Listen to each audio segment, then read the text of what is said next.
There's nothing that happens after the Haitian Revolution in our fight for freedom across the Caribbean and North South America that wasn't influenced by the Haitian Revolution. The African people on the island fought all the largest armies of the world at the time and won over each one of them. Whooped the Spaniards, beat up the French, knocked down the British. The Haitians have a pride about them.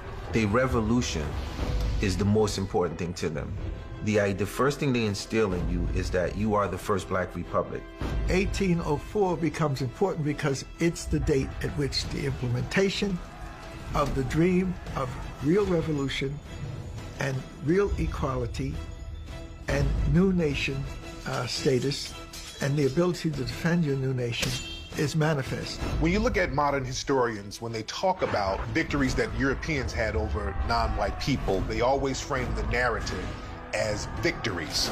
But when African people rise up and fight off their European oppressors, they frame the narrative as a massacre. Africans everywhere that were enslaved resisted it. Haiti becomes significant because it was the first time in human history that an enslaved population actually overthrew their oppressors.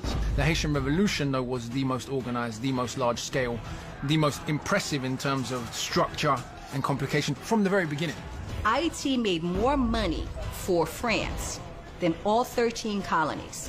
The Haitian Revolution was very influential, particularly amongst Africans. It was seen as an inspiration for Africans in this hemisphere, just as it was seen as a horror by those who held slavery dear. There is a concept that we must defeat Haiti. We must ground them into the ground. We can never let them rise. They are an example of black power.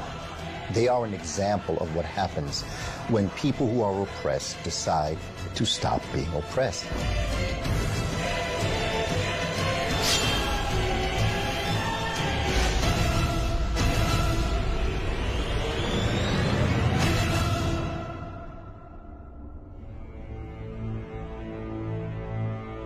The island of Hispaniola is one of the oldest islands in the Western Hemisphere. The island is very strategic because it has a lot of natural resources, it has a lot of precious metals, and a lot of the European powers were scrambling to get control of that area. Haiti is the first place that Christopher Columbus did a fort, did a settlement. So it's the first settlement in the Americas. Christopher Columbus on the west coast of Africa in 1482. He's involved with Africans on the West Coast. That is how he came to America in the first place. It was they who told him there was land to the west. In fact, in his journals, he says that he met Africans going back to Africa when he was on his way to America. What folks are doing these days shows that there were Africans on that island when Columbus got there. At least 3 different types. There were the Caracoles up in the north, Guanini, and there's another one. But you can find that in the book called The Annals of Haiti. The Spanish declared this was for them, but the French says, what do you mean this is for you? And the British said, well, how could you have it all? So right from the beginning, we had colonial wars among them on the island. When you're dealing with the Spaniards, you're looking at the introduction of Africans in 1503. When you're looking at the introduction of Africans from the French, you're looking at 1670. So you're looking at a wide gap between the Spaniards and the French bringing Africans onto this island. But what happened on that island was that they brought a culture that was deeply steeped in what is probably the most important liberating force that any human can have, and that is in spirituality. 1675, the Treaty of Ryswick, the church established that the island would be split in 2. One side would be for the Spaniards, and the other side would be for the French. So at that point, what the Spaniards had named the island, I told you, was already Haiti. That's the original name of the island. Now, the Spaniards named the island Hispaniola. And when they agreed to share it with French, the French called their side Saint-Domingue, and the Spaniards kept Hispaniola for theirs, but called the capital city Santo Domingo, which is still Saint-Domingue. When the Spanish got here in 1492, and you know, they are on the island from 1492 to 1625, The Spanish is looking for gold. They're looking for wealth, and this is the first thing they started doing. And they find some gold. Haiti still produces gold today. And so gold was the big prize that everybody's looking for. But once they get into sugarcane was sweet gold. I mean, sugarcane was it. During the period where they were commencing this genocide against the indigenous population, a priest called Bartholomew de las Casas came up with this idea that it was ungodly to do what they were doing to the indigenous people of Hispaniola. They were killing them off. It was terrible, which it was, incredibly brutal. So they needed someone else to do it to. And this was where he came up with the idea of getting people from elsewhere. This revolution was going on from the moment Africans touched the shores. That's very important to understand, because what also happened is that when Africans were brought to this island, many of the warriors from the Congo, from Yoruba, or what we call Nigeria, or from Ghana, when they were brought here, the Ashanti, they immediately escaped and created maroon towns. These maroon towns would later become the actual hubs of the revolutions, because many of them never really experienced being enslaved.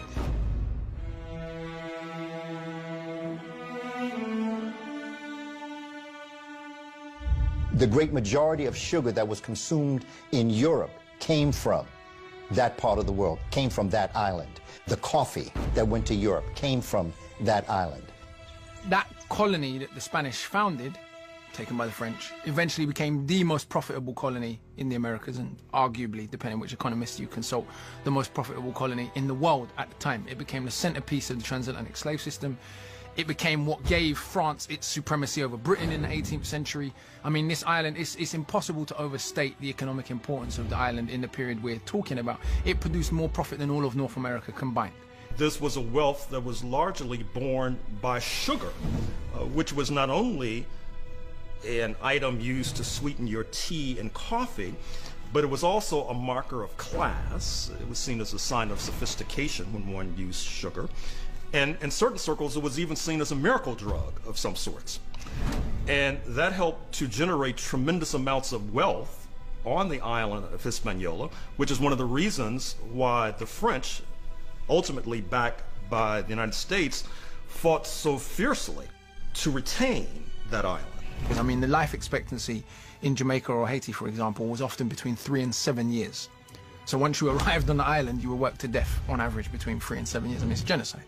And so that was what contributed, the type of torture. Because the white population was so much smaller than, say, on mainland America, vis-a-vis the black population, the paranoia was worse. And therefore the types of punishment, the types of torture, the extremity of the slave regime was much more severe in the Caribbean.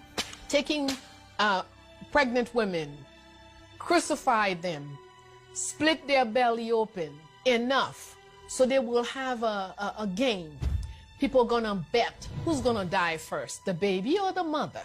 The reason why there was more rebellions in Jamaica and in the Caribbean in general is a number of factors. One, conditions were much worse. And I don't say that in any way to denigrate or downplay how brutal conditions were in America, but we can see this from the fact that the slavery was so bad in the Caribbean that the populations were not even able to reproduce themselves. So constantly new populations had to be brought from Africa. And one of the things they used to do is bury us alive on an anthill, leaving your head so that you would slowly get tortured to death by ants eating your skull. First of all, let's be clear, the rebellions against slavery started in Africa. And the rebellions against slavery in Africa are probably the most under-discussed and underrepresented element of the whole history. Everyone tells you that Africans collaborated, which is true. What they don't tell you about is those Africans that rebelled. And in fact, scholars estimate now, that it has been studied thoroughly, that the rebellions in Africa alone, of which there were hundreds, prevented perhaps 1 million people from crossing the Atlantic. And one of the ways the planters kept control of Haiti was either to rape or have a child with a black woman, and then send that child to Europe to be educated, and then bring them back, and they became the overseers. But all Africans that were enslaved understood that their natural state of being human was to be free in Africa. Those two things always went together. In the Caribbean, because there was a concentration of sugar plantations, which was the most brutal form of slavery, worse than cotton or indigo or coffee or tobacco, it was the most labor intensive. And also the number of Africans versus the number of Europeans was much higher in the Caribbean. And then you have, of course, terrain. So island like Jamaica, island like Haiti, very mountainous, lend themselves to guerrilla warfare. Then you have strange political coincidences. So like during the years preceding the Haitian Revolution, there was a civil war in Africa in the Congo. So a lot of the Africans, Congolese, that ended up being Maroons in Haiti were African war veterans. They were militarily trained personnel back in Africa.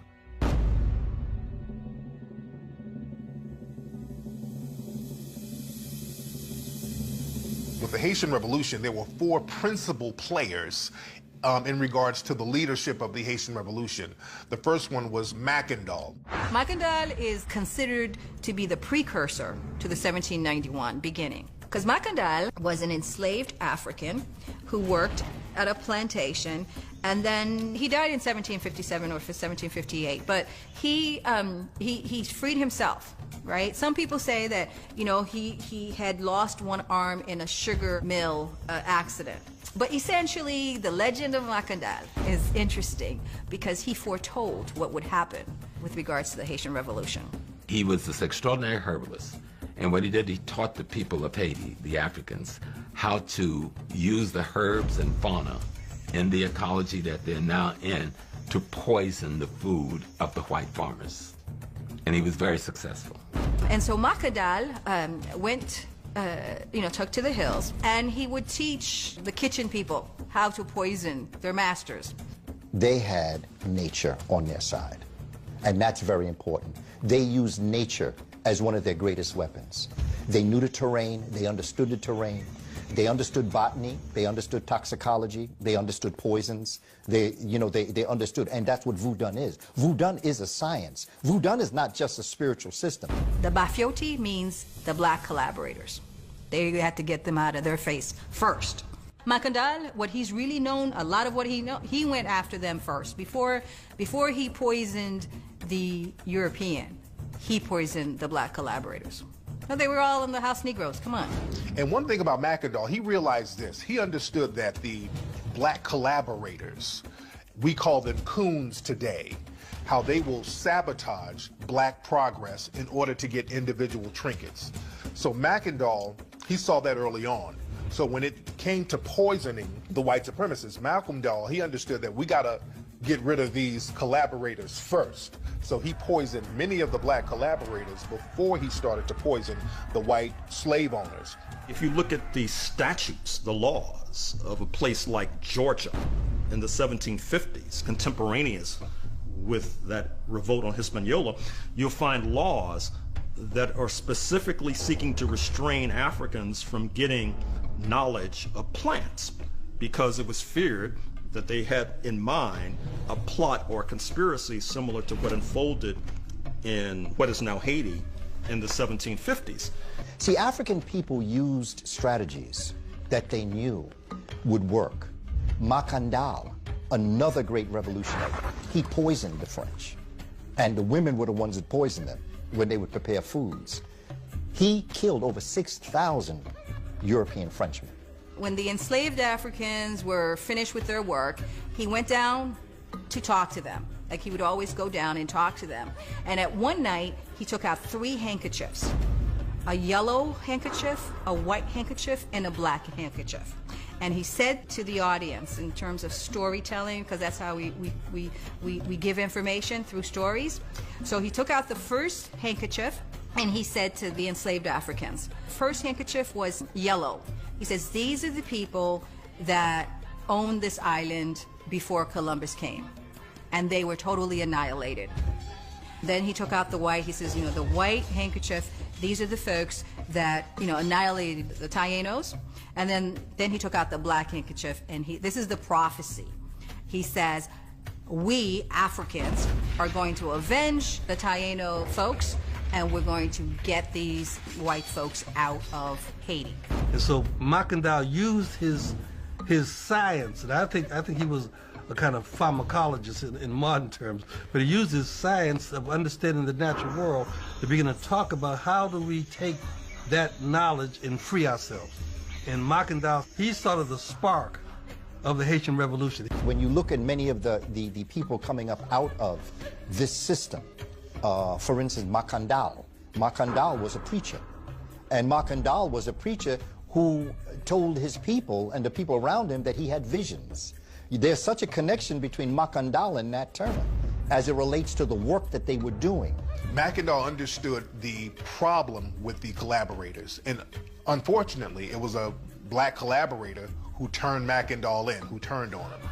And the French captured Makandal, and they were going to burn him alive. When Makandal was about to die, he made a very strange prediction. Makandal said, "I'm coming back as a mosquito." Now, a lot of people didn't know what that meant. Years later, when the French came to invade the island, there was a certain number of French troops, thousands of them, who were killed by malaria brought on by mosquitoes. Now, the malaria skipped over the Africans because they were immune to the malaria. But the Makandal prediction definitely came true. That just showed how spiritually in touch they were.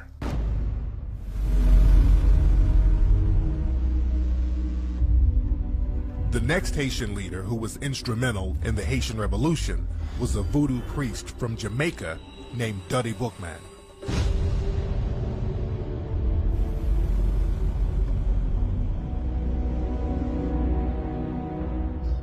So Bookman appears to be one of these persons who's leading resistance in Jamaica. The British, not wanting to martyr him, sells him to the French in Haiti, because the French is known for breaking black folks. Jamaica was supposed to be the place where that was done, but the French is supposed to be really strategic at this and good at this. Bookman is the child of a woman whose name I don't have yet, who was a big-time revolutionary in Jamaica. And her son was sold to Saint-Domingue as punishment to the mother. So he was about 13, 14 when he was sold over here.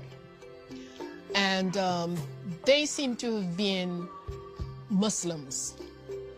He talks a lot about the Quran. And in fact, he's named Bookman because he had a small Quran tied to his waist. And at some point they realized that. And when he refused to give it to the colonizers and slavers, they burnt the book on him, with him.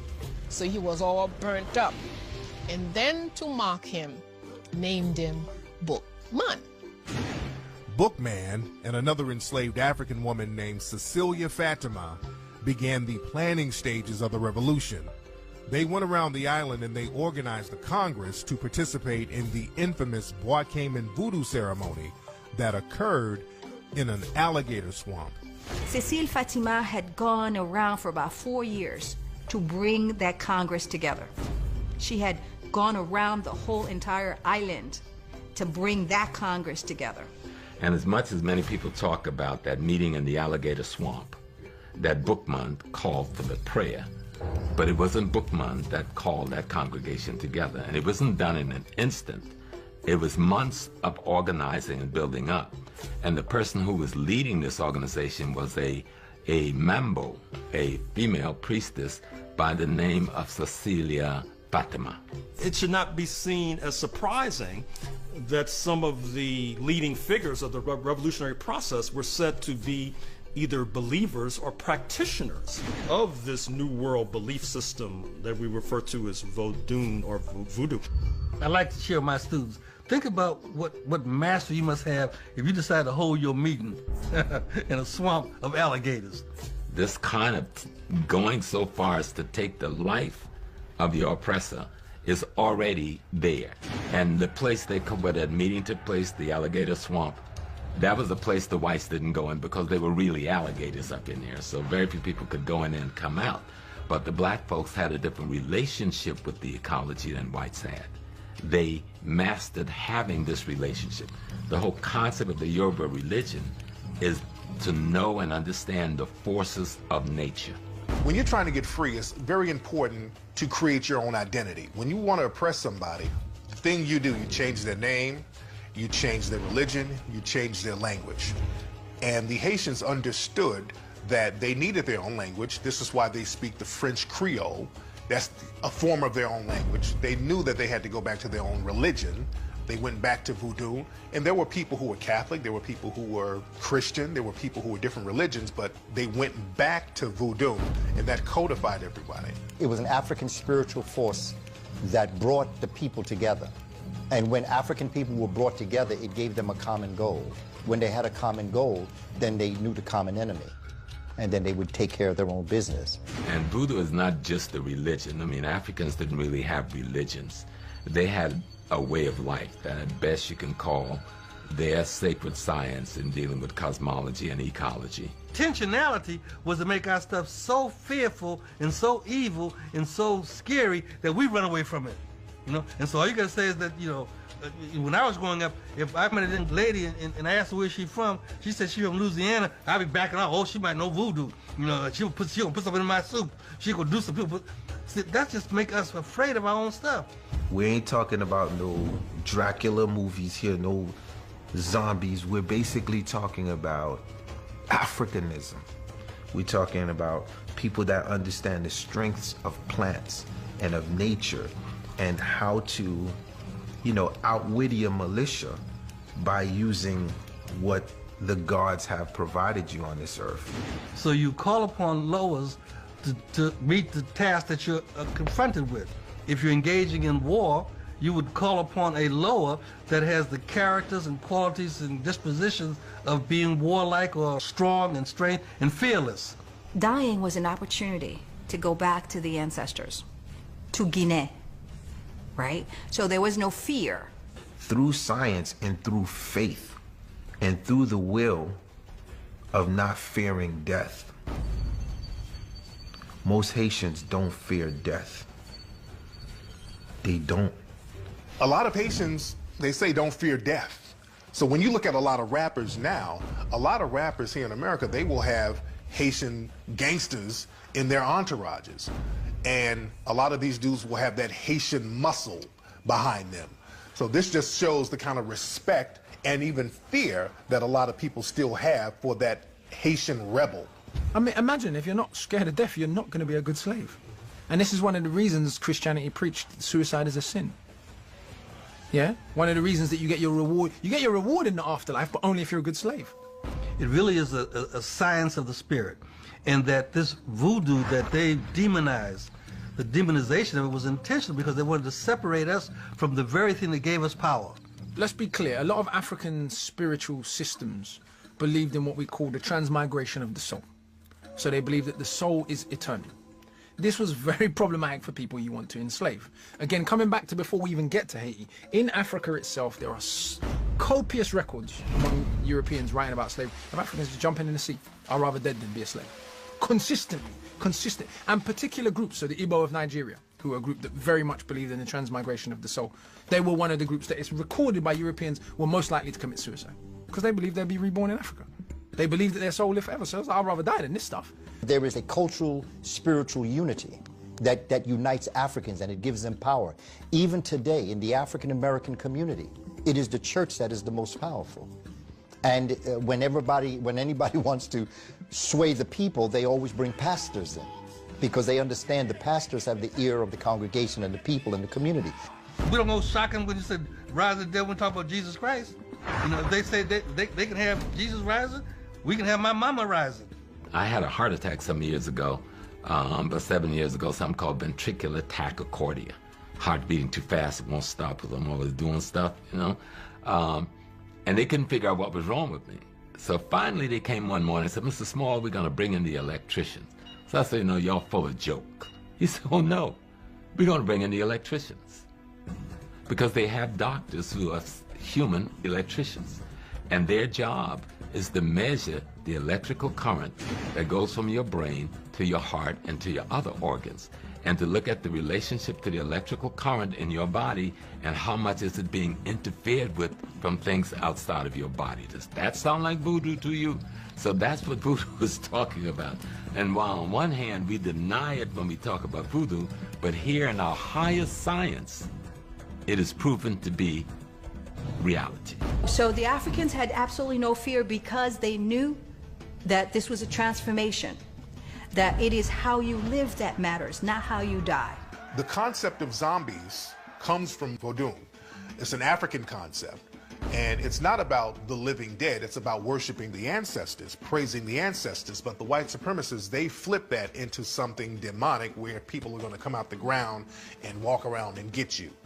And that's that boogeyman concept that they've created because of the Haitians rising up and getting revenge. And that's always been a scary thing for the white supremacists. African people rising up, getting revenge on them.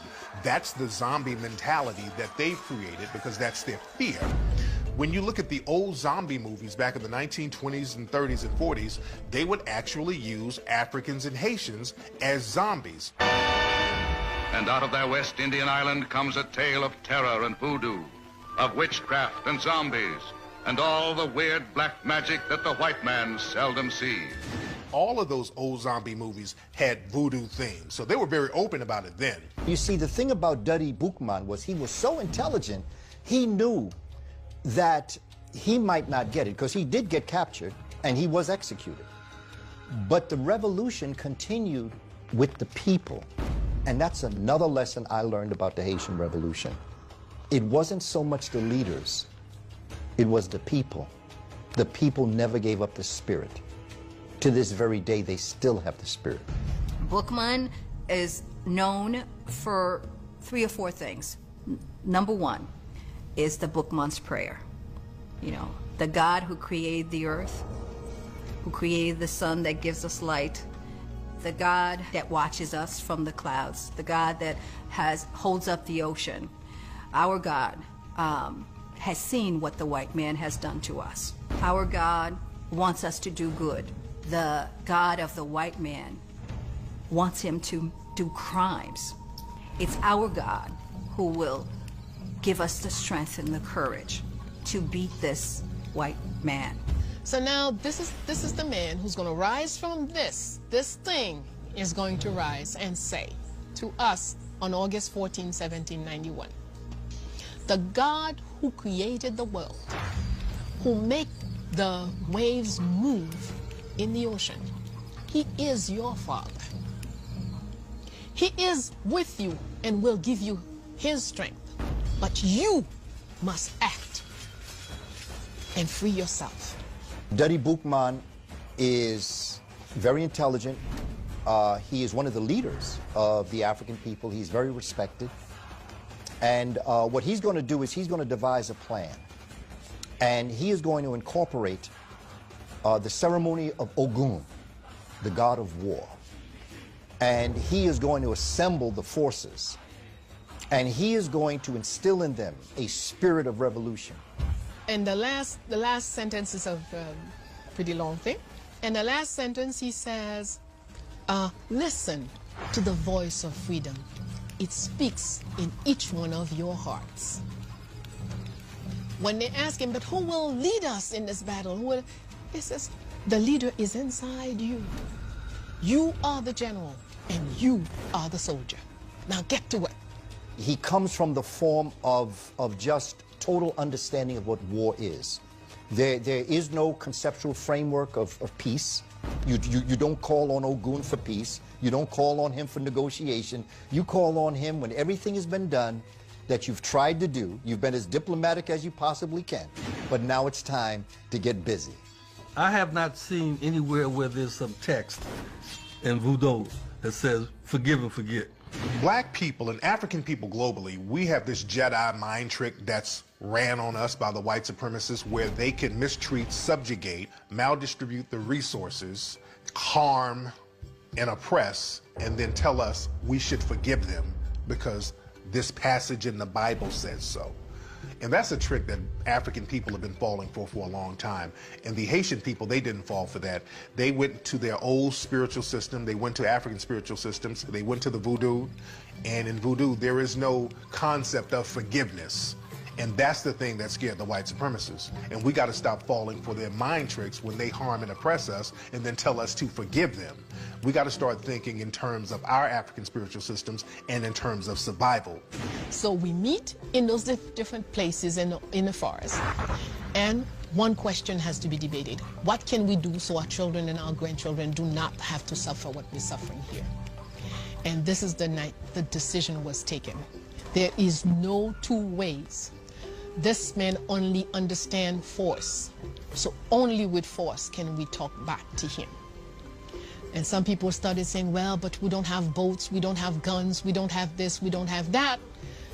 And one of the answers that was given is God has never created a creature and not give you a way to fight.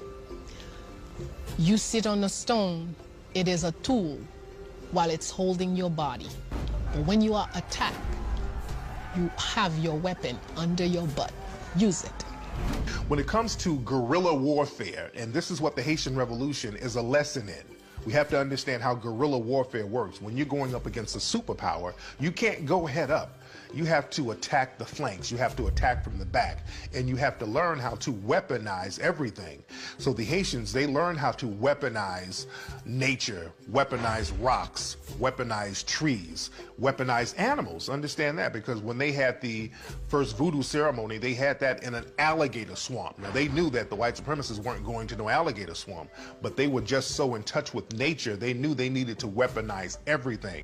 Once you get to the point where you're going to do this, what you're actually doing is you are bringing the God of war within you. And every one of us as human beings has the God of war in us. We many times tried to keep it down. The War Council was August 14th. They decided the revolution would start a week from there. A lot of those Africans did not speak the same language. They all came from different spaces, and a lot of them didn't know how to count. When would the revolution? So each were given, this is another, I do this also, each were given 7 stones, everybody at Bois-Caïma. And then they went back to their spaces, the plantation. Every morning, they were supposed to let one go. When there was no more stones in your hand, then coupetet boulikai, burn it all down. Pat Robertson said that the devil was conjured up by the Haitians, and they had a devil-worshipping ceremony, and the devil killed all the French and killed all the whites on the island, which is a lie, by the way. They did not kill all the white people on the island. That's another big propaganda lie that they like to promote. Something happened a long time ago in Haiti, and people may not want to talk about it. They were under the heel of the French. You know, Napoleon III and whatever. And they got together and swore a pact to the devil. They said, we will serve you if you'll get us free from the French. It's a true story. And so the devil said, okay, it's a deal. And they kicked the French out. You know, the Haitians revolted and got themselves free. But ever since, they have been cursed by one thing after the other, desperately poor. Pat Robertson said that Satan came up, killed all the white people, and the Haitians have been cursed ever since. And that just shows how racially insecure do you have to be. You would rather give props to Satan. You would rather give credit to Satan than a group of African people who really put in the work and got rid of the French. The night originally chosen to start the Haitian Revolution, so we remember the Haitian Revolution, August the 22nd, August the 23rd, right? The original plan was to start on the 24th. The reason the 24th was chosen was because on the 25th, the entire government was meeting the next day. So the ambition from the beginning was to kill the entire government and take over the island. The only reason the revolution had to start earlier, the rebellion had to start earlier, was because on the 21st, somebody struck early. And slave masters captured someone, tortured someone, and were warned that there was a rebellion coming. So they decided to strike early. It's like asking the question, how did the Vietnamese defeat the reigning superpower of the United States of America? And part of that answer rests with the question of guerrilla warfare. That is to say, trying to avoid, whenever necessary, face-to-face confrontations of one military brigade facing another military brigade, but harassing the invading forces, who after all oftentimes are not very familiar with the geography. So there was a dinner that happened a week before the Bois-Caïma ceremony, and actually it's now, scholars say, that's where the rebellion was planned. So it wasn't like they planned it on the spur of the moment on the night of the 22nd. The main leaders sat down and planned a week before, maybe months before that, had their dinner. The crazy part about it is that the Europeans knew that their privileged slaves were meeting for dinner, and they didn't think anything of it. They were so utterly convinced that black people were never going to do anything about their situation, could never overthrow them. They could never be defeated by a bunch of lazy, backwards, niggers from Africa, that they got complacent. How to be able to create bamboo, knives, how to have blow darts. You know, all of these things they use against these forces because these forces could not fight a guerrilla type warfare. So with the martial arts and the idea of the fighting, whether if we're talking about Brazil, capoeira, or the motions of if we go to a voodoo ceremony and you see how they work with spears in different ways, or we go to the Amazons and you see how it's applied. It's the philosophy, the genesis of it all is a form of worship where even if the slave master comes, it more looks like it's a celebration of parties and different things going on. So it's not intimidating. But at the same time, it forms a form of martial arts, a form of self-defense, where when it's time to rise for the revolution, the masters didn't even know that you was already training a bunch of troops and now you're ready to go.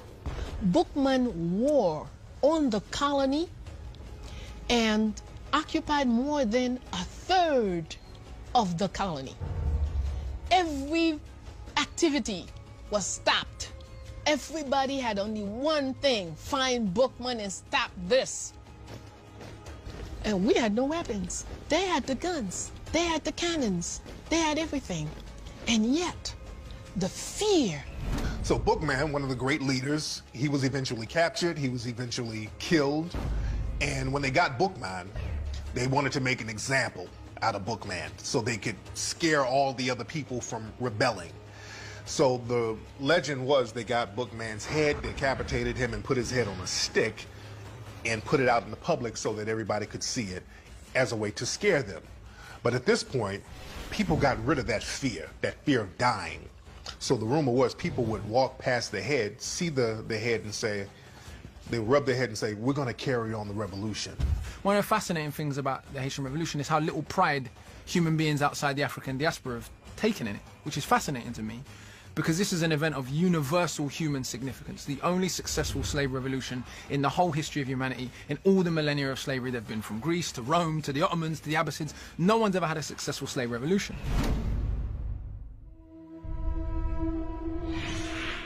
The next Haitian leader who would take the revolution to the next level was the great Toussaint Louverture.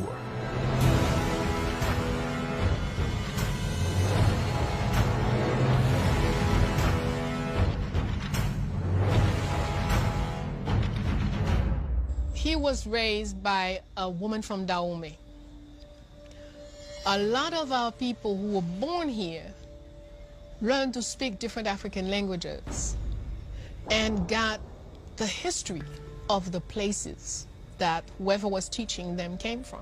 Toussaint might not have been from Dahomey, but being that the African woman who adopted him here was from Dahomey, then he's trained and raised as a Dahomean. If you come from Africa, you have a militaristic aspect to your environment. Dahomey, as we know today, Benin, was one of the most warlike culture. That's where we get the term Amazon women, Amazon warriors, because of the women warriors of Dahomey. On television, they make you think Amazon women come from someplace else.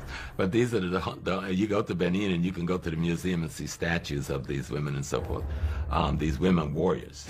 Toussaint is born on May 20th, has a very different, even in slavery, their experience is very different. He was a submissive person in slavery. He had slavers who kind of like him. It was believed that Toussaint Louverture had been free from the age of 45. We now know he was free from about the age of 30. So he'd been a free, privileged African, if you like, in as much as that can be the case in a slave society, for quite a long time before the revolution. He was heavily Christian, he could read and write, he was very Europeanized, and in many ways that determined his leadership, his experience of slavery, which was said to be, say, less harsh than someone like Dessalines, and his being free for so long. He constantly tried to placate or make peace with France. Toussaint was an enslaved African who became a free African at some point in the process. I don't know whether he bought his way out of freedom or was granted manumission, because all of the slave societies seem to have put in place some process of manumission for the enslaved persons. And so he became a member of the French military, and he was the first African to become a general in the French military. He became a great general, but what he's noted for is that before he even went into fighting, he made sure that his enslavers were off to America, okay, because he didn't kill them. And he always really had an affinity for the French. He was operating in very difficult circumstances. I mean, it's not as if black people in Haiti had natural allies in the hemisphere. They had antagonists in the hemisphere. With regard to Cuba, which was controlled by the Spanish, that was an antagonist. With regard to Jamaica, controlled by the British, that was an antagonist. Of course, the United States was not altogether friendly. And then, of course, there was the French. And so he was maneuvering, aligning with one power against another power. In 1802, Napoleon sent one of his generals, Charles Leclerc, over to Haiti so that he could try to bribe Toussaint into turning on some of the other Haitian leaders. Early on in May 1802, he's speaking to Toussaint. He sent for Toussaint. Toussaint came, and in the room there were 2 chairs, a table. On that table, 1 million francs. And he said to Toussaint, "This money is yours." And Toussaint said, "Well, what do I have to do for it?" He says, "Nothing. Just bring me Dessalines' head." Toussaint put both his arms on the money, and he says, "If it is Dessalines' head that you want, you may as well cut both my arms right now." He also develops a mindset that I'm respected as a French successful soldier. And so it was to his detriment that he thought that the military relationship that the French had for French soldiers would allow him to survive their imprisonment. And they don't apply that military standard to African peoples. Napoleon understood that Toussaint wanted to get that respect from the French. Toussaint really wanted that respect. Toussaint really wanted to be accepted by the French military. Toussaint wanted to be accepted by the French elite class. And Napoleon saw that, and Napoleon played on that. So then little by little, Toussaint became the top guy here, period. Militarily and politically. And that's when he's going to do a constitution. He's going to have a constitution written and ban slavery.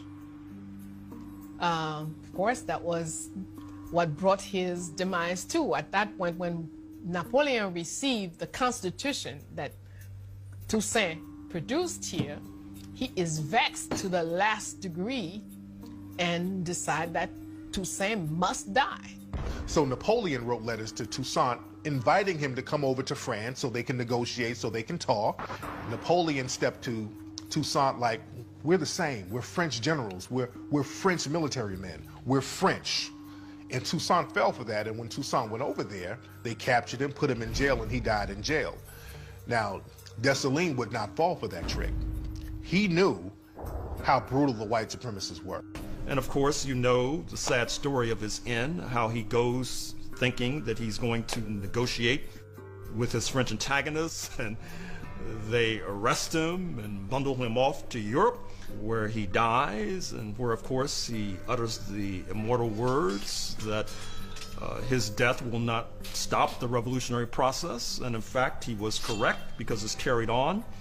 In the course of fighting Leclerc, who was the brother-in-law of Napoleon, who had come down to head one of the armies, Toussaint get captured. I think this is 1803 or 1802, 1803.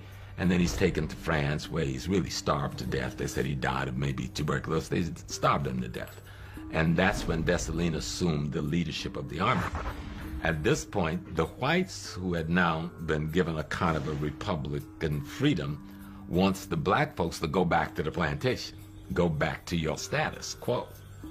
And Dessalines said that's not happening. So Napoleon is known for exclaiming that it wasn't so much the economic adventure.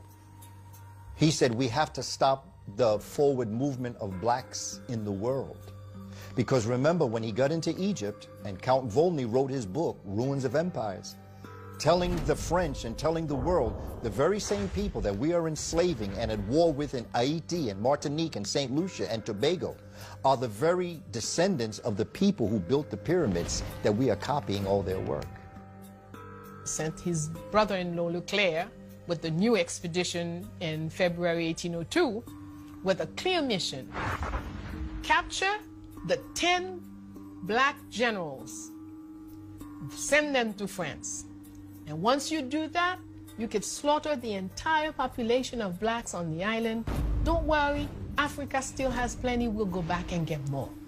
Jean-Jacques, at the end of the day, he didn't like the idea of like Toussaint going to France, you know what I mean? It was like, yo, I'm telling you, this is not gonna work out. But in the dungeon though, Toussaint always says something, and they teach us this at a young age. And these are not the exact words, but this is the meaning of it. It's basically, I'm in this dungeon, you could do whatever you want with me, but the seeds already have been planted. Rochambeau was a French military general, famous even by the standards of 18th century slavery for his incredible brutality. So when the French realized they cannot win back the island from these rebellious Africans, they decided to embark on a war of extermination. That was the official command. Just exterminate them and we'll replace them with new Africans. So to that end, Rochambeau was tasked with that extermination. When we think about people being gassed as a form of genocide, the first thing we think about is Nazi Germany. But the first gassing did not happen in Nazi Germany. The first gassing happened in Haiti because the French knew that there was natural sulfur on the island of Haiti. So they got the sulfur. When you burn sulfur, it becomes poisonous. So during the fight, the French put thousands of Africans on ships off the shore, locked them in, and burned the sulfur, and the gases and the fumes killed thousands of people.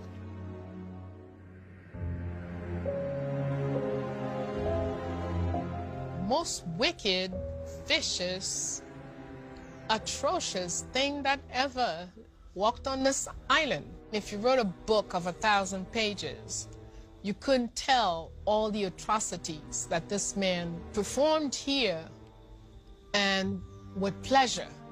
Rochambeau, French general, very well respected, very evil, very demonic with the tactics that he used. Napoleon sent him over to Haiti to carry out the genocide campaign. The thing about Rochambeau not only disliked black people, Rochambeau disliked all the mulattoes too. He hated the mulattoes even more than he hated the blacks. So Rochambeau was a real piece of work. He came into that port and he didn't reveal what he was going to do. And the people were really, really scared. And they held a festival for him. And it was a couple of days later when they were starting to feel, okay, this guy is not as bad as people have been saying, right? Then he invites them to this ball. When Rochambeau came to the island, a lot of people didn't know what Rochambeau's agenda was. Nobody really knew anything about him at the time. So when he got to the island, people were kind of sitting back watching to see what he was going to do. So Rochambeau announced that he's going to have a ball, this big party, this grand gala, for all the wives of the mulatto soldiers. So at this ball, at this gala, they have this big, luxurious party where they're wining and dining the mulatto free women. You know, they got drinks, they got music, they got food. They're really partying and living it up. The French generals are there, the mulatto women are there, everybody's just mingling, having a good time. So Rochambeau makes an announcement that he wants to have the women follow him in another room in the house. So he walks down the hallway with the women following him. The women are just, you know, going along with the vibe, going along with the program, going along with the party. They don't know what's happening. They're still giddy, laughing, giggling. Once they get in this other room, Rochambeau announces to the women, hey, I got presents for all of you. So there are these boxes lined up. And there's different variations of this story, but this is the most popular one. So Rochambeau has all of these boxes of presents lined up for the women. So the women are, they're still in a festive party mood, but now they're confused. So they see these boxes and they see Rochambeau announcing that he's giving them gifts. So the women are like, okay, cool. So the women get the boxes, and when they open the boxes, they look inside and they see the decapitated heads of their husbands inside the boxes. So the women are terrified. Rochambeau's standing there laughing, giggling, just laughing his head off, because he's letting them know, I don't care about the blacks or you mulattoes, and this is what I'm going to do to all of you while I'm here.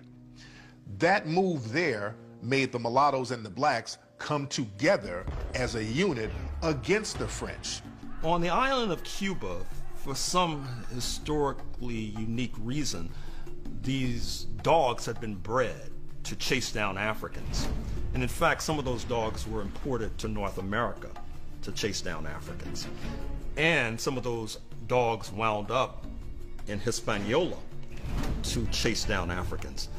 And these are the dogs they would send out to chase down black people whose only meal was the flesh of black human beings. Because one of the things European pseudo-historians have done is, one, said that the enslaved Africans massacred all the white people left on the island at the revolution, at the end of the revolution, which they did not. They massacred all the French, but the whites who fought with them, the Polish and the Germans, as it says expressly in their 1805 constitution, were not only not killed, were now classified as black people. They killed all of the French left on the island, 4,000 or 5,000 people. But these are the same French who just embarked on a war of extermination against them. And remember, there were still French troops on the island. They were just on the other half of the island, what now is the Dominican Republic. So it's not like France stopped posing a threat the moment they got their independence. In fact, not only were French troops in the other half of the island, they were agitating in the other half of the island. So this is the context in which that massacre takes place. That's basically what the Haitian Revolution was about. Africans dying bravely, whether it was getting boiled, whether it was drowning, gas, shot, beheaded, burnt at the stake. We had a culture where swording, fencing was a part of our culture. Lancing, using lances was a part of our culture. Going back even to South Africa with the Zulu nation, when Shaka took a long lance and created this short lance, he created both a spear and a sword. And so that's a part of African culture. Going all the way back to ancient Egypt. A lot of them had military training in African traditions, people freshly arrived from Africa. And then they had the military training of fighting for their different colonial master against another colonial master. But a lot of the tactics they used were what today we'd call guerrilla warfare. They didn't fight in the way, they knew they couldn't defeat a European army of 20,000 people, 80,000 people. They've got much less sophisticated arms, they've got way more arms, etc. in a face-to-face European-style empire versus empire battle. So they used guerrilla warfare, they used raiding techniques. Primarily, what you have is the people who know their ecology. If you've been to Haiti, Haiti has a terrain of hills and mountains and plateaus, and if you are the African, you live in that every day. You plant there, you till the grounds there, you hunt there, and so you master that terrain. The sisters, in many ways, supplied the force, created the environment for the men to do what needed to be done. Sisters are very important to any revolution. In fact, ain't nobody having a revolution without women. In fact, if you think you're doing that, it's just a fight. It ain't a revolution. Sonny Belair, for instance, when they caught her, her husband was General Charles Belair, right? And he negotiated for her release. And you know, these white settlers, they never, you know, they betray whatever. They have no honor, okay? So when he gave himself up, they took both of them, okay? So that's Sonny Belair and Charles Belair, the general. And so they sentenced her to a beheading because she was a woman, and then they sent him to get shot. And she refused. She said, I will die the honorable way with my husband. They wanted to blindfold her. And she said, no, you don't need to blindfold me because I'm a woman. When they ordered to take her head and put it under, they fought and fought with her and couldn't do it. And in the end, she gave the orders. Soldiers, position. Don't make me wait. Fire! The Haitian leaders understood that it would not be conducive to them to try to get individual gains to the detriment of the collective society. So they were smart enough to understand, I'm not going to try to get little trinkets for myself while everybody else is suffering under this oppressive system. Enough of them understood that, because in any society you're going to have collaborators, but enough of them understood that we cannot collaborate with these white supremacists because it's not going to be beneficial to us collectively. Yeah, the Haitian Revolution, the Africans are given a bad rep. These are people who were enslaved. As far as I'm concerned, if you want to own me and buy and sell my children, I'm well within my rights to do absolutely anything to get free from you. And I think all of us looking back 2 centuries hence can see that. If someone tried to sell your children, what would you do? You'd do anything you could do to stop them selling your children. And any self-respecting human would. Why should it be any different 2 centuries ago?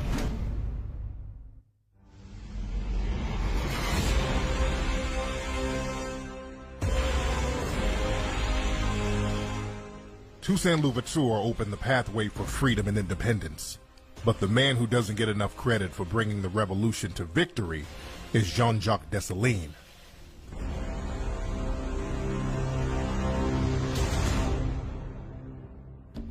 Two different characters, 2 different people who handle things differently. 2 different spirits, I would say also. Because if we take it in our own worldview, in the Voodoo worldview, when you analyze Toussaint, Toussaint is a legba. Legba is the spirit that comes to open the way and trace the road. When you analyze Dessalines, Dessalines is an ogu.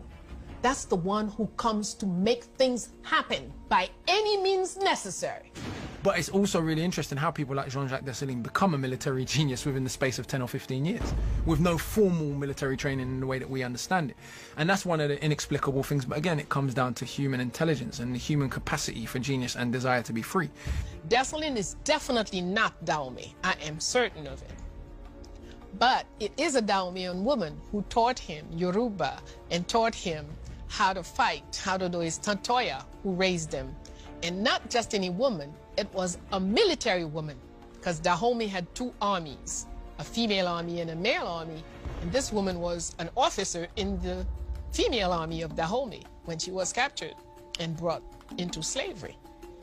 So she went right into work to raise some of the young ones that she, in a certain way, adopted, and Dessalines seemed to have been her prized. Tantoya is significant because she taught the greatest hero to ever live how to do hand-to-hand combat when he was a teenager, how to shoot. She taught him everything he knew, because he was enslaved. But she had come from a warrior background. I don't recall seeing anywhere where Toussaint was beaten, whereas Dessalines was constant. His entire back was whooped with scars that healed and hurt again and healed, and huge big blobs of scars all over his back. And Dessalines, as opposed to Toussaint, did not have the love of the French military. He had a deep understanding of the European exploitation. He also had a deep understanding of the ruthlessness of the various European populations when they were taking out vengeance on the African population. See, the difference between Toussaint and Dessalines, Toussaint wanted to make deals with the white supremacists. Toussaint felt he was a military man. He had some kind of camaraderie with the French.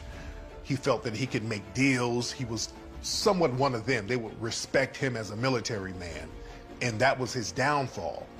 Now, Dessalines, he knew it. He's really the only modern African leader who understood that you cannot make deals with terrorists. You can't make deals with white supremacy. White supremacy is the ultimate form of terrorism. And Dessalines was the only person who was smart enough to realize that, and he got all the white supremacists off the island. That's the story. So he was enslaved African. He was definitely beaten a lot. He ended up being bought by a free black man. So, those assimilated Negroes could do some good things if they want. His name was Jean-Baptiste Dessalines, the free black man who bought him and gave him his freedom. But Dessalines never forgot what slavery was about. So what Dessalines did is, you buried alive 500 Africans, he hung 500 French. For everything that Rochambeau did, Dessalines did the same thing.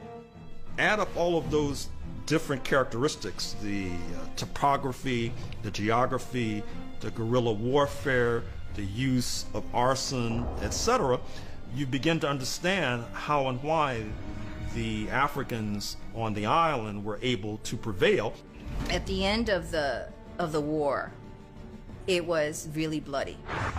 And I think there was a point in time where Rochambeau had killed thousands, and he matched them, like head for head. I mean, one of the raids I've learned about was a raid Dessalines undertook, where they raided a French camp with just machetes. Now imagine you're a heavily armed French camp, and a bunch of dudes walks into your camp with just machetes and chop you up. The level of bravery and arrogance almost that takes to go and face the French with just machetes. The other piece to remember is you have St. Lucia, Tobago, and Martinique. Those are other three islands that the French are reinstating the enslavement process.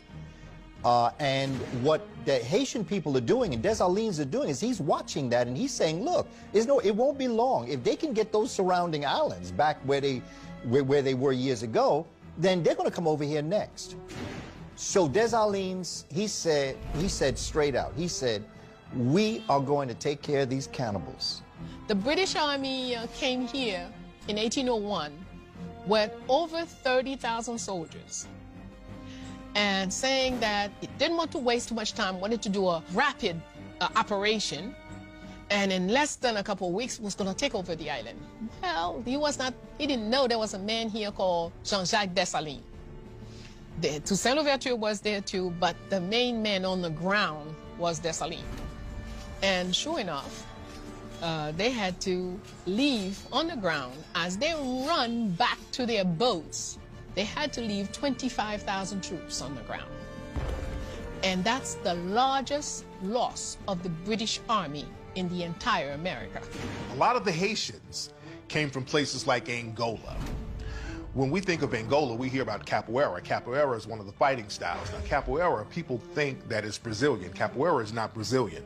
As a matter of fact, the Portuguese banned capoeira from Brazil up until the 1930s because they didn't want those Africans using that, because the Africans were using that to free themselves in Brazil, beating the Portuguese. You had brothers like Zumbi, who was from Angola, and they were using the OG capoeira. The capoeira that we know now is watered down because it's based on an oral tradition, because they burned the books and the instruction manuals and got rid of those down in Brazil because they knew that Africans getting a hold of that knowledge, that was very dangerous. So a lot of those African fighting skills, like capoeira, these are old African systems that we transferred to each other, and many of the Haitians, they tap back into those fighting skills. Stick fighting, capoeira, different types of African martial arts, and these were the skills they used to beat the French off them. The Haitians had a certain resilience about them, you know, where they applied science a lot of times, and science is very strong, you know, so there's powders that are created, and these powders are not gunpowders, but if you spit it in someone's face, there's ways to numb them. And this is all science. So our brothers and sisters in Haiti had an understanding of nature where they used nature. They knew how to use weather. They knew how to use the trees to cover themselves, to hide themselves. And when all the forces would come in, they would come down on just brute force. The martial arts that they brought from Africa, the fighting systems that they brought from Africa, the ability to make weapons out of wood and stick. Once again, you have this small island of black people with the population probably not exceeding 500,000 at its highest point. And it's surrounded by antagonists, not only in the Caribbean, but actually worldwide, in a sense, to the extent that European powers had their tentacles globally. And so this was not a time for revolutionary leader of Africans to be pussyfooting around, shall we say. Being a military is not just about weapons. It's much more. You have to be spiritually, you have to be a military. You have to know how to treat people. You have to learn how to heal, because you're going to hurt, you're going to kill. You must do to heal so it will balance your soul. So there are a lot of things involved in the training of Dessalines, but you have to be clear. And Dessalines was very clear that slavery was no child's play. And slavers didn't care for us, they care more for a stone on the ground than any breathing people that look like us. They spared no one who was fighting against them, as any soldier should do. And so the Africans proved to be extraordinarily good swordsmen. They were extraordinary with using lances, or what we call spears, and they learned very quickly how to be extraordinary using a rifle. And so we defeated the French straight up and hands down. One of the really interesting things when you examine the French testimony is the frustration that the French particularly had with this tactic. They complain about it, they call it cowardice or whatever else, but then in other places, when the time was right, you hear French soldiers talking about a guy jumped down the cannon today, and these are the people we have to fight. The sheer terror of, like, we're fighting people who've decided now liberty or death. They've decided they are willing to die for their freedom. And this is one of the most fascinating questions about any revolution, but about the Haitian Revolution in particular. What makes people decide at this point, we're now willing to die for an idea, but we weren't yesterday? And you see this behavior. You see people being burnt and tortured, laughing at it. You see people recklessly risking their life. Battle of Vertier, if you look at the French testimony of that final battle, the African behavior in that battle, we would say, was so militarily reckless, i.e. they were so willing to die for their freedom, that the French stopped the battle in the middle to congratulate them and say, listen, we've never seen people die like this.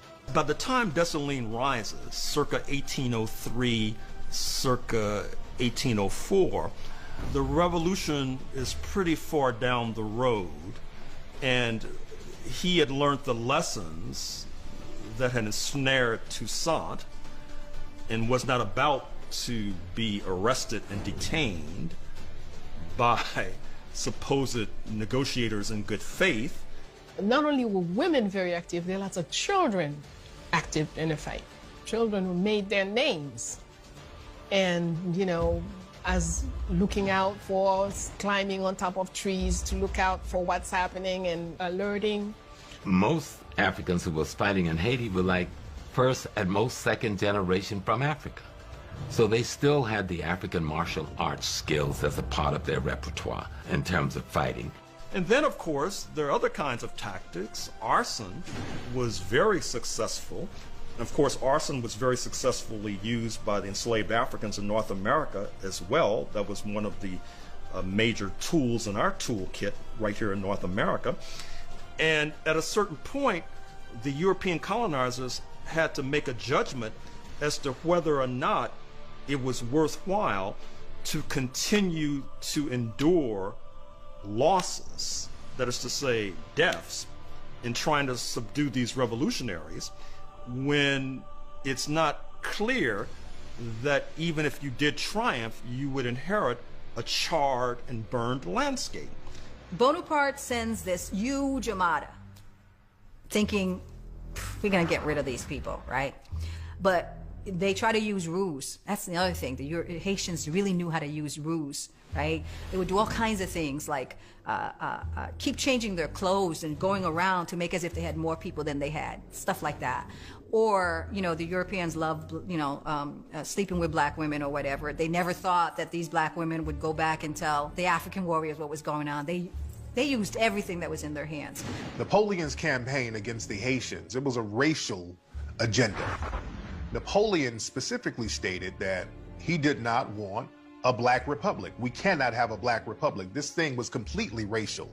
French writers, a lot of French writers were like, there must be some white person behind this. It's the abolitionists' fault. It's this person's fault. It's those guys who stirred up something else. There was this constant blaming of so-called white agitators. Dessalines, Toussaint, they didn't kill every white person on the island.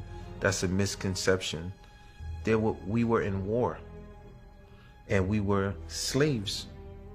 And within this slave, we had to fight for our independence. And in this process, you still had certain whites that were with the Haitians. And so they create this model constitution, but they apply it to the circumstance of Haiti. So they say, no plantations can exist. No white folks can own land.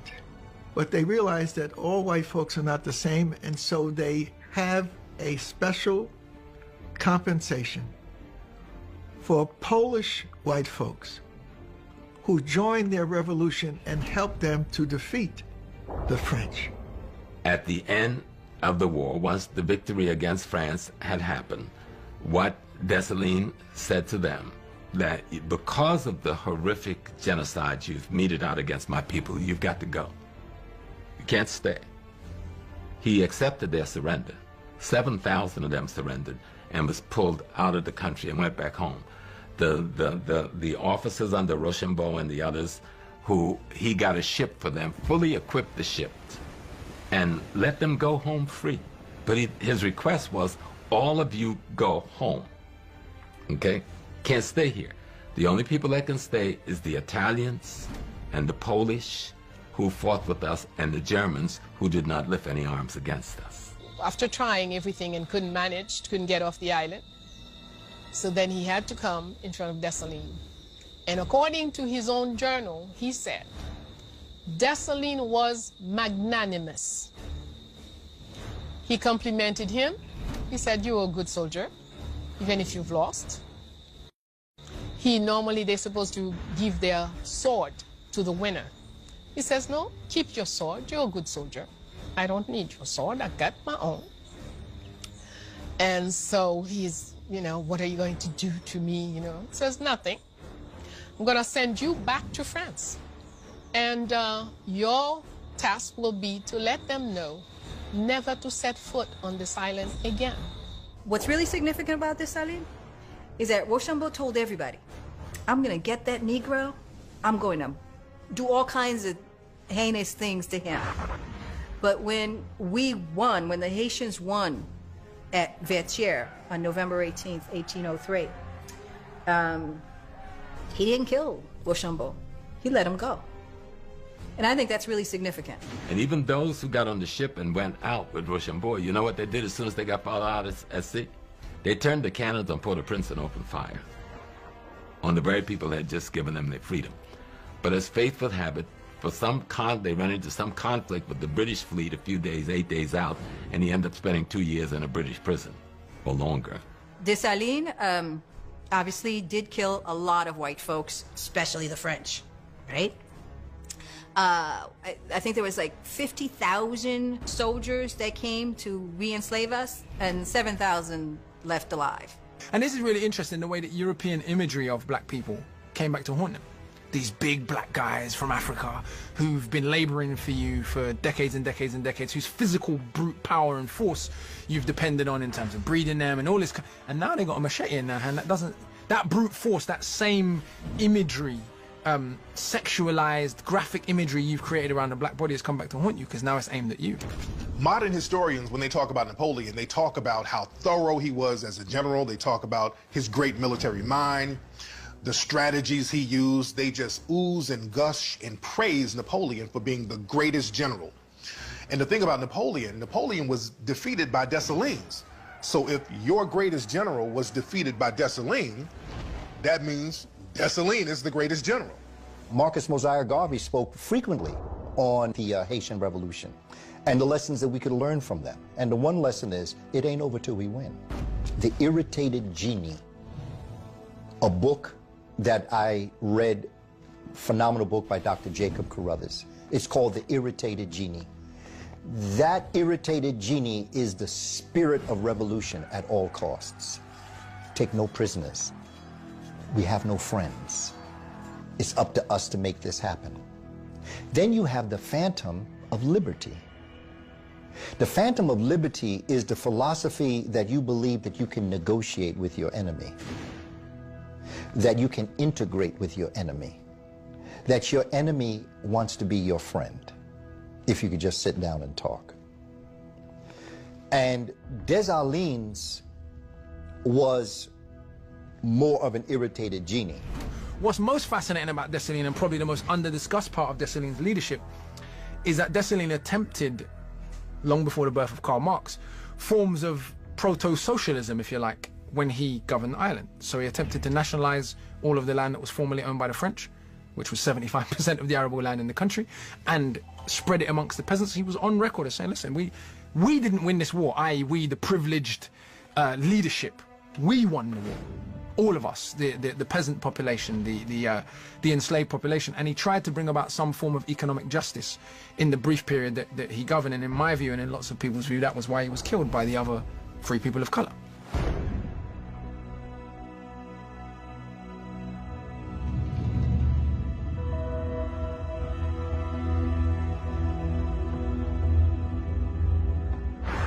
On January 1st, 1804, he declared Haiti independence. And the first sentence of our first constitution says, Haiti is independent from all powers of the universe. Haiti liberated 5 South American nations, you know, from Venezuela, Colombia, all the way down. We liberated also the entire island, right? The Dominican Republic didn't exist. Not only did Haiti get their own freedom, and this is what was so dangerous to the white supremacists, Haiti helped other Latin American nations get rid of slavery. Like Ecuador, it stopped slavery in Ecuador. They helped them get rid of slavery. They helped Venezuela get rid of slavery. They helped the Dominican Republic get rid of slavery. So that was a big fear of all the other Western powers, that this nation of African warriors were stopping slavery all over the hemisphere. So this is why even today they have to subjugate Haiti. When Miranda came from Ecuador, he was trying to come out of slavery, and he had lots of problems. The U.S. was giving him trouble. He came here. Dessalines welcomed him. He had people wounded with him. We healed them, gave them boat, money, weapons, and sent them back to continue their work. When he asked Dessalines, but how will I repay you? He says, every time you free people out of slavery, I am repaid. The leading hero of Venezuela, Simón Bolívar, of course, received direct assistance from the Haitian revolutionaries. And of course, once again, this illustrates the debt we owe to Haiti, because part of the bargain was that the South American revolutionaries would move to abolish slavery. Sometimes that promise was kept, sometimes that promise was not kept, but that was the bargain that the Haitians tried to strike. Years immediately after the revolution start to scare the white world, and they don't know what to do with Haiti, because they're like, if this infection spreads and it's proven that, you know, black people might actually be capable of government, what happens to all of the other former slave colonies in which blacks are the majority? What happens in Brazil? What happens in Jamaica and elsewhere? So it was a decision was made by most governments, like America, for example, not to recognize Haiti until they eventually abolished slavery themselves. So 60 years, Haiti was not allowed to have a merchant marine to trade. And if you're a nation and you can't trade, you are impoverished. During the aftermath of the Haitian Revolution after 1804, there was a lot of sabotage by the mulatto class, because the only thing that's worse than a white supremacist is a wannabe white supremacist. And the wannabe white supremacists are the worst because they're fighting for something that they really can't be. So they'll sabotage anything for a fantasy, and that's what they did after the Haitian Revolution. It's obvious that the Catholic Church and the French conspired to kill Dessalines with probably the help of the Americans and the British. And so Dessalines was assassinated. He went to meet someone. No one knew who this was. They cut his body up, I was told, into 13 or 14 pieces and scattered around the island. But that's where the women come in. Again, his wife Felicite, Cecilia, and other women got together and gathered up all those pieces, put that body back together in the manner that it was done to Osiris in the myth in ancient Kemet, and they buried him. Napoleon was so powerful that he intended to take over the 13 states. He sent 2 units, one to the Louisiana Territory and one to Haiti. His intention was to attack the United States and take over. But because he had to use the units he had put into Louisiana to Haiti, when Haiti became independent, remember that trade had stopped because of the Haitian Revolution. Then Christophe took over the northern part of Haiti, while Pétion took over the southern part of Haiti. Pétion set up a sort of a republic. Christophe made himself king, or was elected king over the northern area. It is Christophe that built this extraordinary citadel, the largest such edifice in the Western Hemisphere. No one has done anything like this. But if you look at the Citadel in Haiti, or Sans-Souci, or any of the other military governmental fortifications built in the time, and you imagine this as a society run and governed by people who were slaves into the middle of their adult life. A citadel, a huge structure, the largest structure in the Americas, ready to house over 20,000 people. This is conceived by Dessalines and executed by Henry Christophe, who became king down the road. He built it in 11 years. No help from the World Bank, no FMI, no Friends of Haiti, nobody.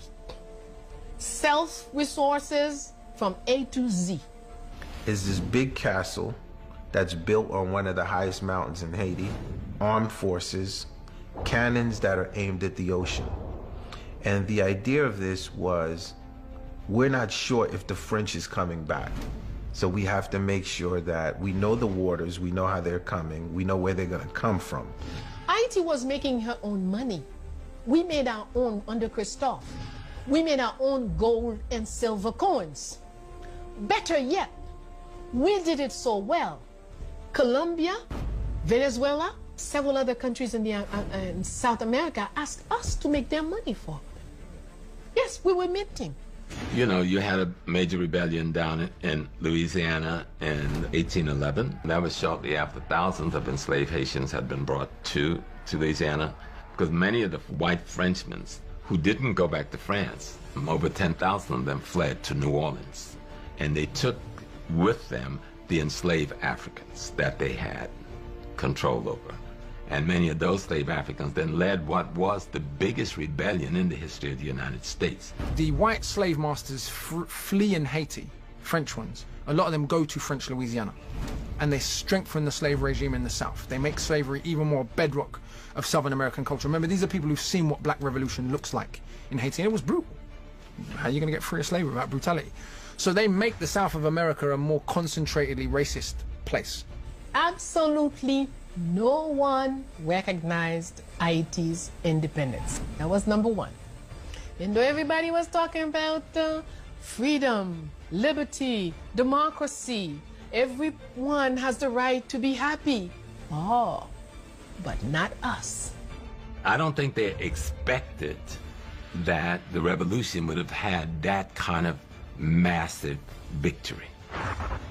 And once it happened, the fear was, if we recognize, this was Thomas Jefferson who's in office at the time, if we recognize Haiti as a free republic, then what are we going to do about all of the enslaved Africans in North America? So we have to reject it and now go into an economic boycott of it, similar to what they did to Cuba in modern times. That's their stuff, right? They have this either or. Either I'm going to be it, I can't be it if you're it. See, African thought says everybody can be it. But the European mindset is that I can only be it if you are not it. What happened to Haiti, though, was the tax that the French put on it, the reparation tax. So that's sort of like, so okay, we'll give you independence, but now this is going to cost you, right? So we'll give it to you, but we'll pull your economic freedom from you. And there were all kinds of economic exploitations that have been put onto Haiti since the pigs from America were put into Haiti to overtake their Haitian pig farming. Foreign grain was imported into Haiti. Sweatshops have been set up. I mean, there are reams and reams of books for people who are bothered that can go out and read on why Haiti is in the condition that it's in today. And it's largely due, partly, to a local parasitic, greedy elite, but mostly due to foreign exploitation. Without that foreign exploitation, the elite would not be in the position to be able to do the things that they have been and currently are still doing in Haiti. So this also put a big fear in America's heart that Haiti had the ability, right after that revolution, to send troops to South America to help free those South American nations from Spain. Then they were worried about the African American nation here. especially when you had a large population of Africans in Florida that was still under the control of Spain. Florida was the biggest maroon community in the Western Hemisphere, but we don't refer to Florida as a maroon community because American history has falsely said that the people they were fighting were a group of Indians called Seminoles, and don't tell you that that word they corrupt to be Seminoles come from the Spanish word of Cimarron, which means runaways. And so these are the runaway Africans. And so when Andrew Jackson was sent down there after he did the Mexican-American War to fight these people, he sent a letter back to Congress, and in the letter he says, "You sent me to fight Indians, but I've been fighting niggers from the day I got here." You know, and this is a letter that's still in the Library of Congress. DuSable, this brother was the founder of Chicago, and he was a brother of Haitian descent. Brother spoke different languages, so he was the first person to understand the strategic location of Chicago and how that could be used, because in Chicago, he could speak so many different languages. He could deal with the Spanish in the West, he could deal with the French in the South, he could deal with the English on the East, he could deal with the Native Americans in the North. So that was a very strategic place, and he was the first person to go there and monetize that area. And what's interesting about DuSable, many people thought that he was a spy for Haiti, because many people were shook about what happened during the Haitian Revolution.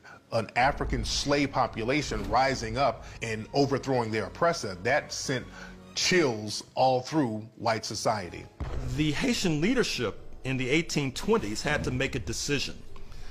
Should they go into debt and possibly deform the revolutionary process for decades to come by paying the government of Paris for the alleged losses suffered by slave owners, or should they not make the payment and run the risk of being invaded and having all of the citizenry enslaved? Those were the stark choices faced by the leadership, and they chose the former. That's to say, to make this payment. I think it's like 1825, Charles X sent the fleet to invade the islands and retake it.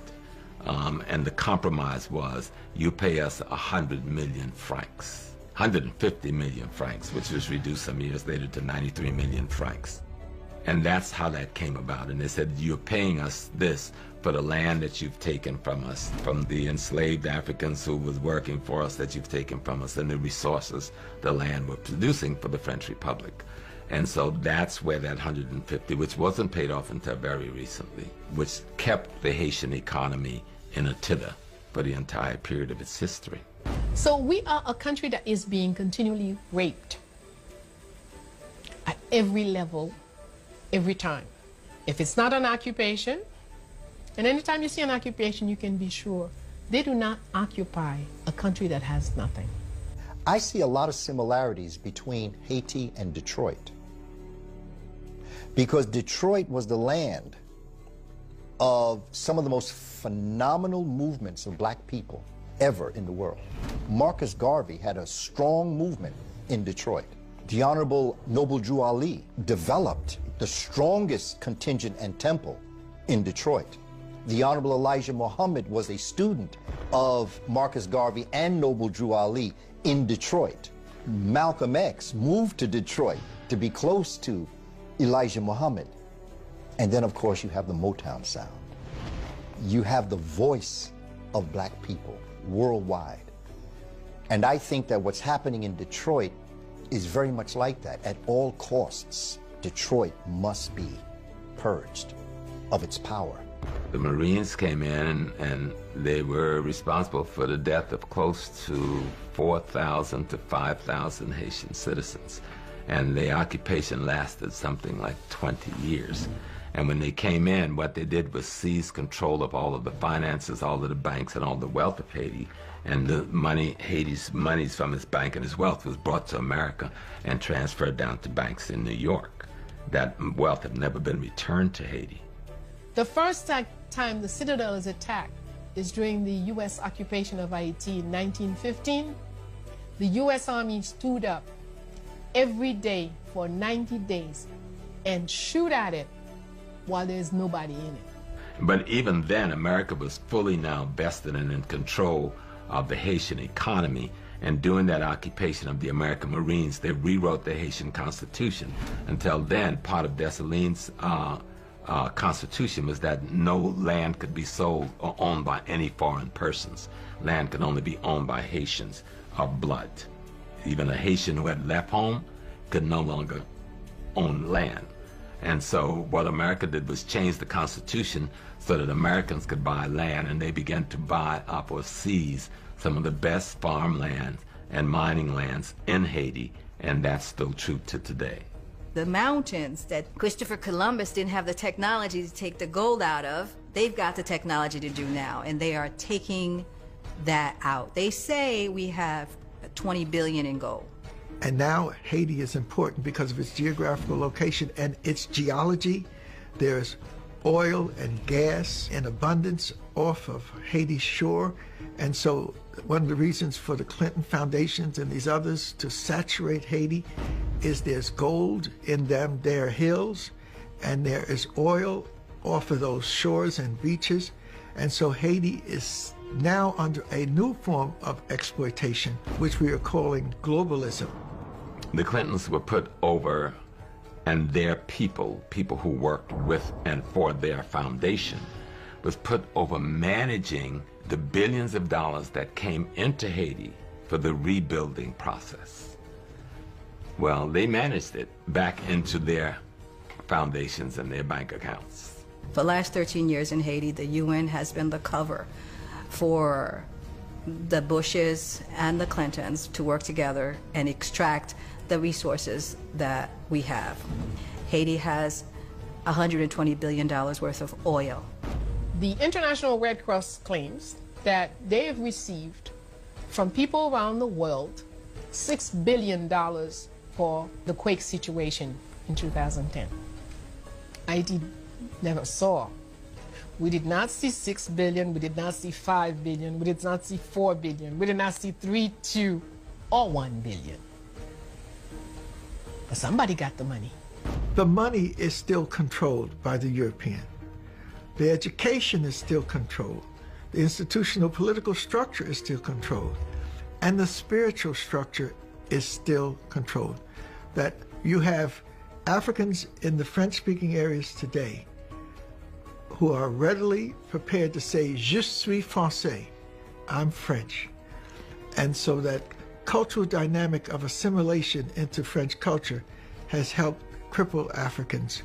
Haiti is corrupted because 80% of a population, man, is living on less than $1 a day. It's corrupted because the lack of education. This is why this place is corrupted. If you go to almost any store downtown and you get buy yourself a new suit, look inside and see where it was made. That suit was made in Haiti. Probably for, you're paying maybe $200, it was probably made for $25. The guy who made the suit may have made $1. Okay? And so, and part of that arrangement and contract that made, you can't unionize, you can't strike, and you can't ask for an increase in wage. Any of those can result in your losing your job or even going to jail. Different times in our history, you will find that Haiti is forward in everything in creating the OAU. The Haitians were the #1 people in doing all the papers and working, and when everything, the U.S. was not in it. They refused to be part of it. And when we were a couple of weeks away from the grand opening, U.S. stepped in with money, bought itself in, and demanded that Haiti be not part of it.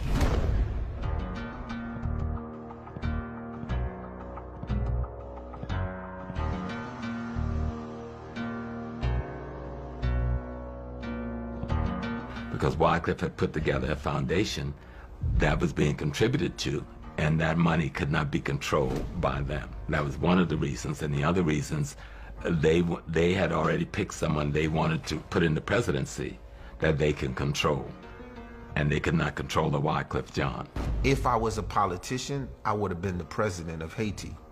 But the fact that I didn't go through the proper lobbying, the proper, you got to do a deal with this person, you got to make sure you get the blessing from this person, from that person, none of that happened.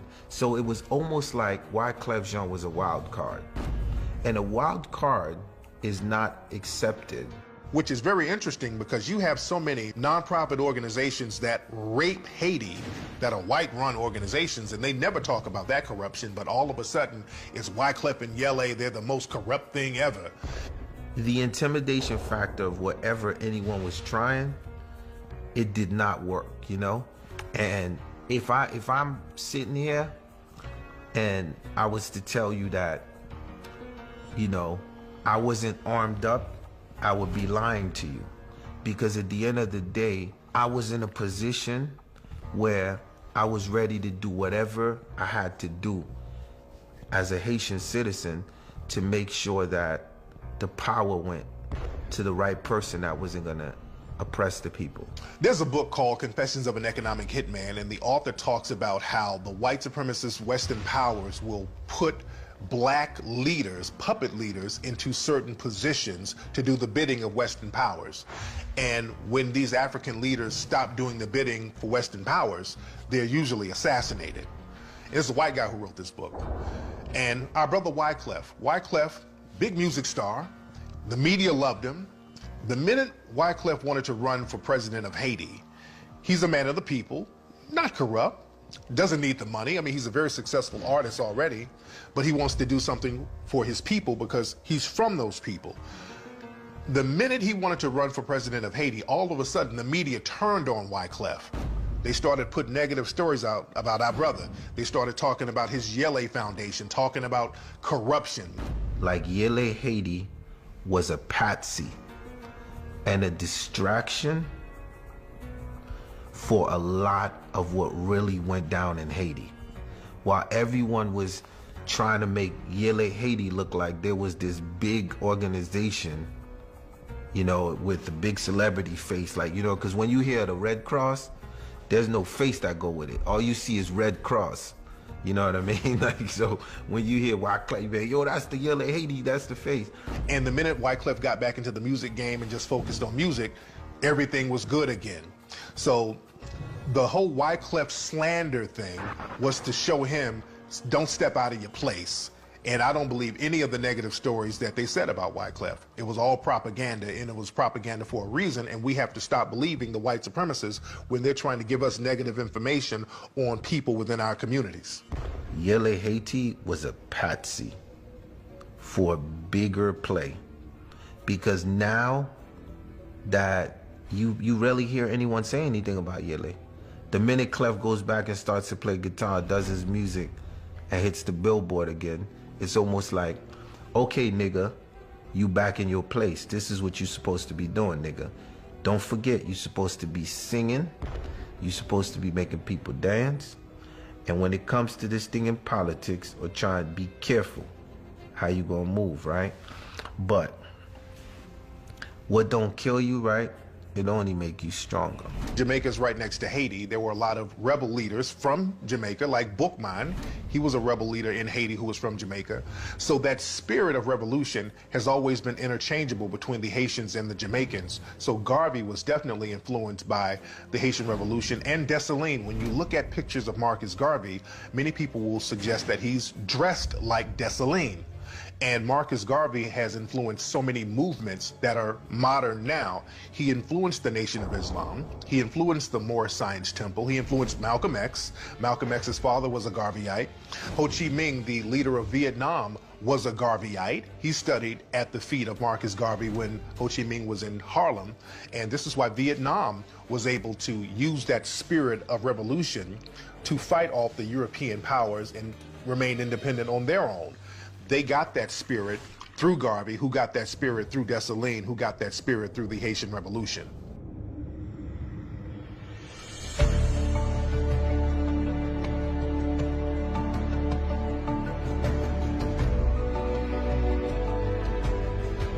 When you're in the vanguard, that means oftentimes you're the first to get the arrows in your chest. You're the first to be wounded and the first to bleed profusely. And that's the case for the Haitian revolutionary process.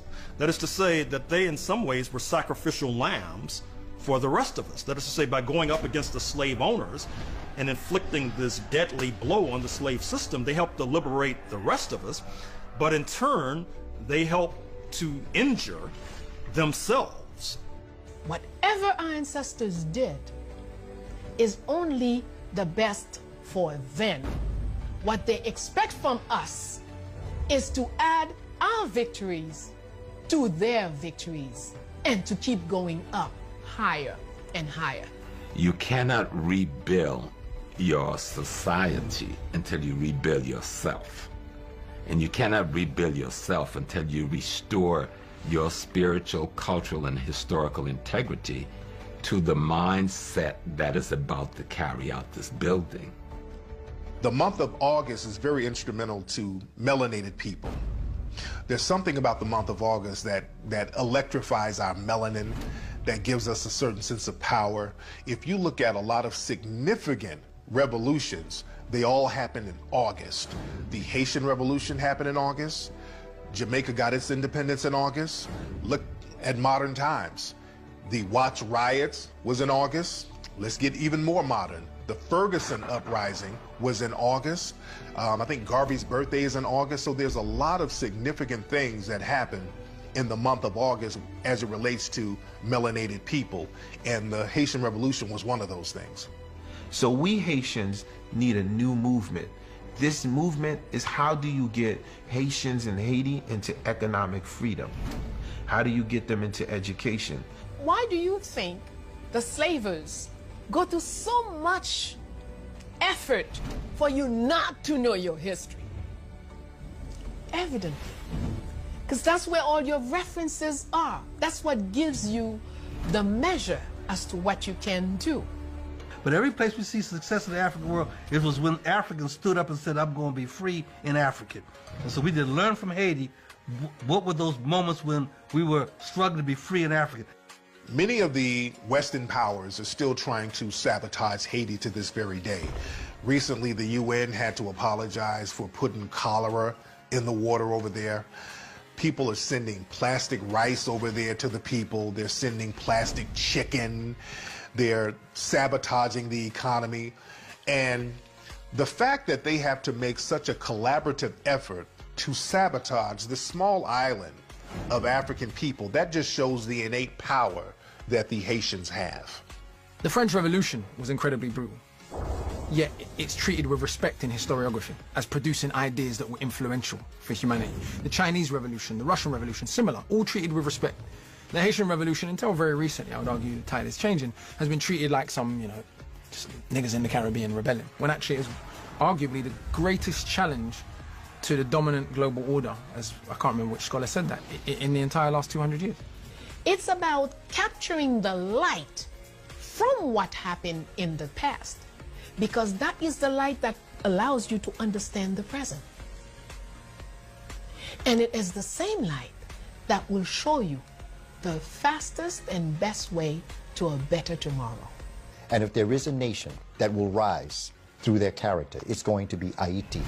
These are a people who are experiencing something that they should not have to go through. But they're experiencing it, they're doing it with dignity and respect, and they're doing it showing us, all over the world, how people, in no matter what condition you're in, it ain't over till you win. So the importance that what is good for the collective is the priority. It's not the individual. Individuals can come and go, but we must worry that either on the way we come or the way we go, we don't damage the collective. During the revolution, enough people understood that rugged individualism, that one or two people getting little Negro trinkets from the white supremacists, it's just not worth sabotaging the collective efforts of the entire population. And they were smart enough to understand that, and I wish we are smart enough to understand that now. So I think visiting Haiti, going and seeing our brothers and sisters on the ground, interacting there with community, all of these things are things that the global African diaspora and anyone interested in justice could and should be doing in terms of resurrecting an island that made an incomparable contribution to the modern world. When we look at coverage of Haiti today, the Western media will try to scare us, black people, from going to Haiti. We're always told, don't go to Haiti, it's dangerous. When you get off the plane, you're going to get kidnapped. There's going to be a voodoo ceremony, something's going to happen to you. So black people are scared of going to Haiti to visit for the most part.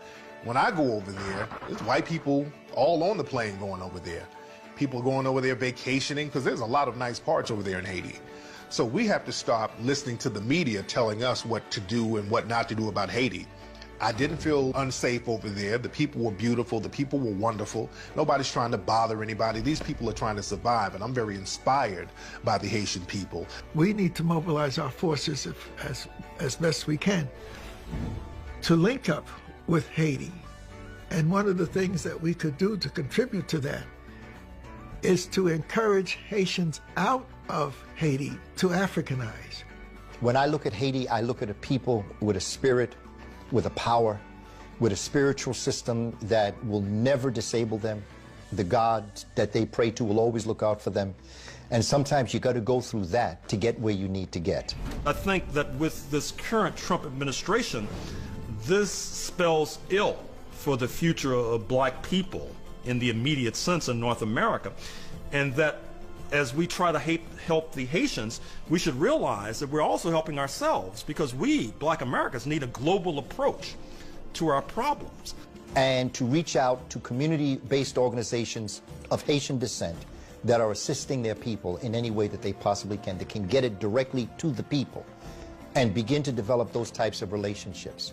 The fortunate aspect of this Trump administration is that he is creating antagonists all over the world, not least south of the border of Mexico. I continue to be baffled and befuddled by the fact that black Americans have not been sending delegations and pilgrimages to Mexico City to forge alliances there, which in turn could be leveraged on behalf of our brothers and sisters in Haiti. I don't think it takes an oracle or a genius to figure out what needs to be done. I just think it requires courage. My experiences with people from Haiti or Haiti, whether they are here or whether they are in Haiti, is that there is a resilience. There's a great dignity and a great pride in them.